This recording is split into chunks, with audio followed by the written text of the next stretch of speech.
Sahabat-sahabat sekalian, ada yang bertanya, apa yang harus orang tua lakukan ketika punya anak-anak yang tidak akur?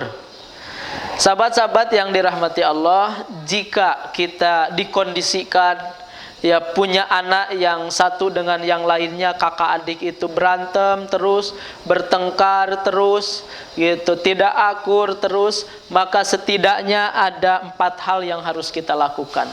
Yang pertama adalah muhasabah.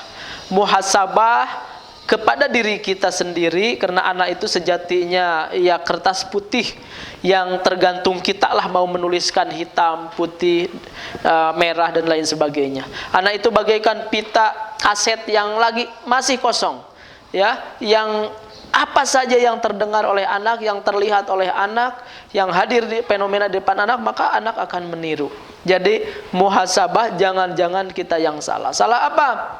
Salah mungkin memperlakukan anak yang kurang adil. Kadangkala ke si ini kita, wah ini kalau marah itu langsung aja ke level ke 5 misalnya, ya, volume suaranya langsung 5. Kalau ke si yang ini mah gitu ya, kita lemah lembut. Ke yang si cikal misalnya, kita bisa kalau bertengkar itu selalu dibenarkan si cikal, atau selalu yang dibenarkan itu, yang dibela itu si bungsu. Ini ketidakadilan yang kadangkala tidak terasa akan menanamkan bibit-bibit ya dendam, bibit-bibit permusuhan, kejengkelan, kedongkolan, dan akhirnya diekspresikan kedongkolan kepada kita itu dengan cara dia selalu bikin ribut dengan adiknya, bikin ribut dengan kakaknya. Kenapa? Karena ketidakadilan kita dalam menyikapi anak-anak kita. Juga kemungkinan secara ya realitasnya kita adil, tetapi hati kita kecenderungannya ke si ini mah sayang, ke si itu mah ngejengkelin terus orangnya. Hati-hati, karena itu ada namanya ya nubuat, atau bahasa psikologinya itu ya itu jadi kita memberi labeling. Ya, si itu mah nakal, si itu mah anaknya badung, ngelawan ke orang tua. Ada labeling gitu, di-save di file otak kita. Secara tidak langsung, di alam bawah sadar, penyikapan kita pasti beda ke orang yang sudah di-label negatif oleh kita. Ya, maka hati-hati. Kadangkala anak memang punya karakter masing-masing. Ada yang keras, ada yang sensitif, ada yang ini mah mungkin orangnya terbuka, ini tertutup. Nah, labeling kita, ya, yang dinegatifkan dari kita itu akan membuat anak merasa diperlakukan tidak adil. Akhirnya dia ya dendam ke kita, caranya dengan bikin masalah terus dengan adiknya, dengan kakaknya, supaya kita dongkol. Kalau kita dongkol, dia sukses gitu, merasa sudah balas dendam gitu. Itu hati-hati. Jadi harus muhasabah, apakah kita memperlakukan sudah adil kepada anak kita, apakah kita punya ya mindset labeling negatif kepada anak kita. Selanjutnya juga mungkin bahkan di doa pun, ya Allah mudah-mudahan si anu ke si ini doa kita mantep, tapi ke si ini mah karena jengkel ngedoain kebaikan pun mungkin enggak atau kurang. Yaitu juga bisa jadi secara tidak langsung ada ya aura negatif lah dari anak kepada kita. Akhirnya anak-anak tidak akur, ya, dan lain sebagainya.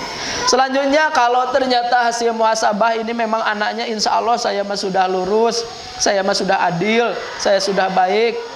Ada yang nomor kedua. Apa itu? Islah. Apa islah? Islah itu mendamaikan, kumpulkan mereka. Nah, kebahagiaan mama itu kalau kalian akur. Nah, kamu jangan dululah berbakti kepada mama misalnya kayak orang lain menghajikan orang tua, membuat rumah kepada orang tua. Cukup mama minta kamu akur. Cukup mama bahagia mama itu ketika kalian akur bersama. Dan tahu enggak, kesedihan mama tiada lain kecuali ketika kalian adalah ya bertengkar gitu ya, ribut ya, saling ini ya, saling memusuhi satu dengan yang lainnya. Itu kesedihan mama. Jadi sampaikan kepada anak untuk islah. Ingatkan darah daging kamu itu sama gitu ya dengan si adik, sama dengan si kakak.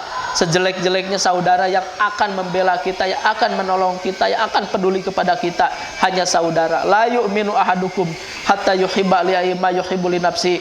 Tidak beriman seseorang sampai dia mencintai saudaranya seperti mencintai diri sendiri. Islah artinya diakurkan, dikumpulkan anak. Jadi harus adalah sekali-kali kita serius, anak-anak dikumpulkan, disampaikan keinginan kita, nasihat kita kepada anak-anak. Selanjutnya, dekatkan anak kepada agama. Karena anak-anak bertengkar, bermusuhan itu biasanya jauh dari agama. Kalau agamanya bagus, akhlaknya pasti bagus. Maka dekatkan anak, suruh ngaji. Anak kalau bisa pesantren, kalau nggak bisa datangkan guru ke rumah, ngasih belajar agama juga akhlaknya. Itu dekatkan anak kepada agama. Dan yang terakhir, doakan selalu. Ya Allah, akurkan anak-anak saya. Ya Allah, esok lusa saya mati, mereka pasti akan saling menitipkan diri. Tapi kalau bermusuhan gimana ya Allah? Akurkan mereka ya Allah. Doakan terus anak kita. Insya Allah mudah-mudahan dengan ini semua anak kita akan akur. Terima kasih. Wallahu a'lam bishawab. Akhirul kalam. Assalamualaikum warahmatullahi wabarakatuh.